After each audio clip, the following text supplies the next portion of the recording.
બ્રાહ્મણ અને બકરી. એક દિવસ એક બ્રાહ્મણ પાસેના ગામમાંથી પાછો આવી રહ્યો હતો અને ત્યારે 3 ઠગોએ તેને આવતા જોયો અને અંદરો અંદર વાતો કરવા લાગ્યા. ગામવાળાનું ભલું થાય, શું જાડી બકરી મળી છે દાનમાં?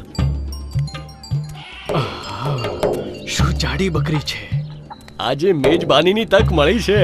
કંઈક યુક્તિ કરીને એને મેળવી જ પડશે. એમાં કઈ મોટી વાત છે? સાંભળો સાંભળો, આપણે શું કરવાનું છે? પહેલો ઠગ બ્રાહ્મણ પાસે ગયો. મૂરખ, કૂતરા અને બકરીમાં ફરક નથી જાણતો તું? અરે રે રે રે, ક્રોધ કેમ કરો છો? તમને મજા આવે છે તો મને શું? મારી આંખો મને દગો તો નથી આપી રહી ને?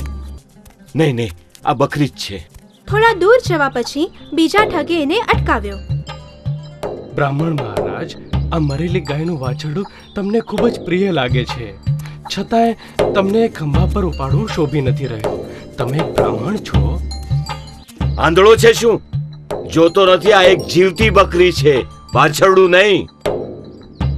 ક્રોધિત ન થાઓ, ક્ષમા કરજો, કદાચ એ મારી ભૂલ છે. આ શું થઈ રહ્યું છે? હું ગાંડો છું કે એ લોકો ગાંડા છે?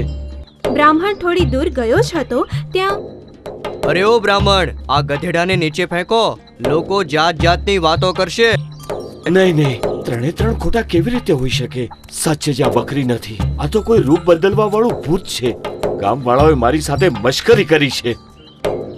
ગભરાઈને વગર કંઈ બોલે બ્રાહ્મણે તેના ખભા પરથી બકરીને નીચે ફેંકી અને જલ્દીથી જલ્દી એ ત્યાંથી ભાગી ગયો.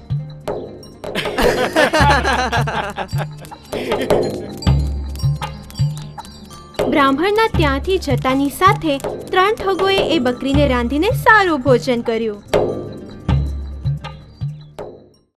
આત્મવિશ્વાસ જરૂરી છે.